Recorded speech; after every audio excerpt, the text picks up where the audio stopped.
Assalamualaikum warahmatullahi wabarakatuh. Salam sejahtera untuk kita semua. Selamat berjumpa kembali di Rumah Belajar Manajemen untuk Indonesia Maju. Kali ini kita akan melanjutkan cara menghilangkan 7 pemborosan di dalam perusahaan manufaktur. Pada sesi 2 ini kita akan bicara poin ketiga sampai poin ketujuh dari 7 pemborosan. Tapi jangan lupa untuk klik like dan subscribe channel kami agar kami tetap dapat memberikan update-update mengenai pelajaran manajemen khususnya di bidang industri. Baik, seperti di video sebelumnya ada 7 pemborosan karena produksi berlebih, karena menunggu, transportasi, karena gerakan, karena proses, inventory, dan defect. Kita sudah bahas 2 poin di awal, kemudian sekarang kita masuk ke poin ketiga. Waste karena transportasi merupakan pergerakan produk atau material dari satu tempat ke tempat lain. Bisa dibawa dengan tangan, diangkut dengan gerobak, konveyor. Itu nggak ada nilai tambahnya ya, tanpa ada nilai tambah. Jadi efeknya kemungkinan material produk yang rusak semakin tinggi. Bisa aja jatuh, ya kan? Kemudian penambahan biaya karena memerlukan lebih banyak ruang dan koneksi antar ruas menjadi terputus. Menurunnya nilai produktivitas ya. Kalau orangnya ke sana kemari, otomatis kapasitas produksi juga menurun. Ya, ini disebabkan oleh layout antar proses kerja yang terlalu jauh. Ya, cara menghilangkannya kita harus atur ulang layoutnya sedekat mungkin antar proses. Kemudian tidak menggunakan manusia tapi pergunakan konveyor untuk transportasi barang. Ini transportasi ya.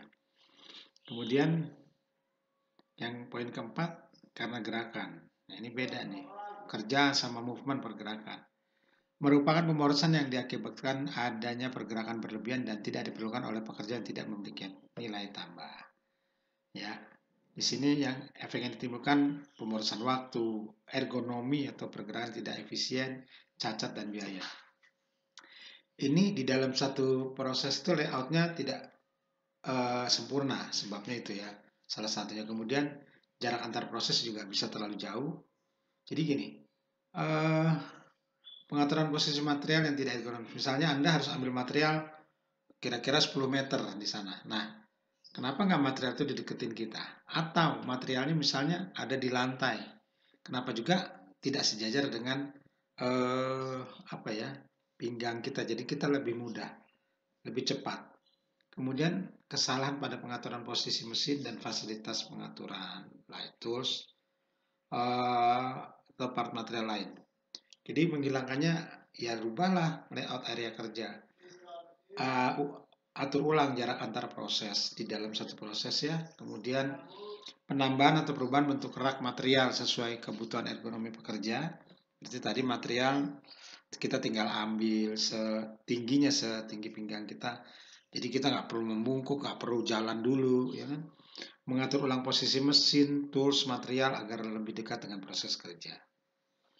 Baik, kita masuk ke poin 5. Waste karena proses. Melakukan beberapa pekerjaan yang tidak diperlukan dalam suatu proses kerja, sehingga pekerjaan yang dilakukan tidak memberikan nilai tambah, atau mengerjakan pekerjaan di luar batas kemampuan. Jadi, di sini efek yang ditimbulkan ada pemborosan waktu, penambahan biaya, ekstra lembur, penumpukan. Penyebabnya tidak adanya standar atau instruksi kerja yang jelas. Analisa terhadap proses kerja masih kurang. Jadi apakah proses ini urutannya betul? Apakah proses ini perlu? Nah, ini perlu dianalisa lagi karena ada juga yang proses itu nggak perlu sebenarnya masih bisa dijadiin satu, gitu kan? Makanya cara menghilangkannya kita coba lakukan analisa ulang alur proses kerja itu sesuai ECRS. Apakah bisa dihilangkan, dieliminate, atau dikombinasikan, atau rearrange bisa diatur ulang, atau disimplifikasi, disederhanakan. Tuh. Kemudian memperjelas standar instruksi kerja setiap proses. Kalau perlu pakai foto. Ya. Kemudian yang terakhir analisa kesesuaian waktu standar atau standard time secara aktual. Baik, ini poin 5. Poin 6-nya waste karena persediaan atau inventory. Material yang berlebih mulai dari kedatangan material, WIP sampai barang jadi melampaui batas permintaan. Efek yang timbul waktu produksi jadi panjang, jelas, karena materialnya lebih dari cukup, berlebihan, sorry ya. Jadi produksi terus, karena biar efisien dia nggak mau ganti-ganti model. Berpotensi material menjadi usang, betul. Kalau kelamaan, misalnya dia harus ganti model yang lain, ternyata model pertama ditinggal di gudang material airnya, bisa juga jadi usang. Dapat mengganggu dan bisa menimbulkan masalah kualitas, betul. Material disimpan terlalu lama akan berkemungkinan terkontaminasi dengan udara ataupun macam-macam, akhirnya bisa menimbulkan masalah kualitas. Produk pun juga begitu. Penyebabnya tidak adanya standar yang jelas terkait dengan jumlah maksimal persediaan.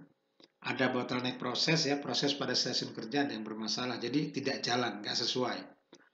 Tidak alur full jalan terus. Kemudian downtime mesin, kerusakan mesin.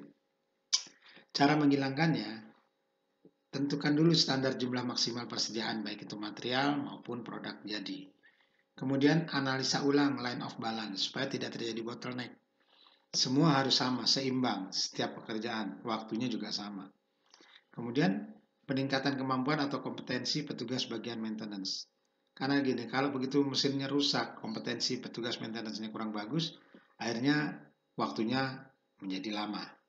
Kemudian menetapkan standar pemeliharaan mesin mandiri oleh petugas produksi yang menjalankan mesin terkait. Di sini operator dilibatkan untuk memelihara mesin, karena pemeliharaan yang kecil-kecil aja ya, bukan yang besar. Yang besar mungkin maintenance atau subcon. Karena si operator itu sendiri yang mengerti bagaimana kondisi mesinnya setiap harinya, karena dia yang pakai. Baik, karena defect hasil produksi yang mengalami kerusakan atau cacat sehingga memerlukan pengerjaan ulang. Ini pasti efek yang ditimbulkannya hilang waktu produksi, adanya pekerjaan ulang sehingga menimbulkan biaya tambahan untuk material dan tenaga kerja, berpotensi mengurangi kepercayaan pelanggan. Penyebabnya tidak ada standar yang jelas lagi nih. Setting mesin tidak benar, kurangnya pemeriksaan terhadap kualitas barang, kurangnya training. Nah ini, standar kerja di dalamnya berisi juga mengenai standar pemeriksaan itu harus ada. Jadi spesifikasi itu masuk, parameter itu harus masuk di dalam instruksi kerja. Kemudian setting parameter mesin harus sesuai standar yang ditetapkan. Kalau nggak sesuai, diperiksa apakah ada bagian mesin yang sudah mulai aus. Itu yang kedua. Kemudian menerapkan built-in quality pada proses kerja produksi. Jadi quality tidak hanya orang quality control, tapi juga orang produksi sendiri juga harus mengerti apa yang harus dia lakukan agar mendapatkan kualitas yang baik. Terakhir, peningkatan kompetensi mengenai konsep mutu, spesifikasi produk, sebab akibat, dan lain-lain, agar mereka kesadaran mutunya meningkat. Baik, di sini ada pekerjaan dengan gerakan. Apa sih? Ada simple motion, incidental, kemudian yang low nilai tambahnya rendah, dan juga ada yang nilai tambahnya tinggi. Gerakan yang sama sekali tidak berhubungan dengan pekerjaan, simple motion, nunggu kerja, ngobrol, jalan-jalan tuh pasti waste. Kemudian gerakan yang muncul bersama dengan gerakan yang menambah nilai, itu cari material, transportasi, dan lain-lain, itu juga waste. Gerakan yang menambah nilai tapi rendah, mengencangkan baut dengan alat, itu manual, harusnya bisa pakai otomatis, pakai angin, lebih cepat.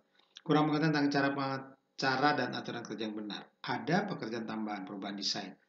Itu pasti semuanya dianggap low value added. Kemudian yang tinggi itu apa sih? Ya masuk di prosesnya, proses assembling, pengelasan, pengecatan, pengurusan, itulah high added value. Makanya kita di proses harus memperhatikan mana yang work, mana yang movement, mana yang pekerjaan, mana yang gerakan. Kalau memang kurang jelas, nanti Anda bisa tanyakan di kolom komentar. Karena keterbatasan waktu, terima kasih. Sampai berjumpa kembali di video berikutnya. Jangan lupa klik like dan subscribe. Wassalamualaikum warahmatullahi wabarakatuh.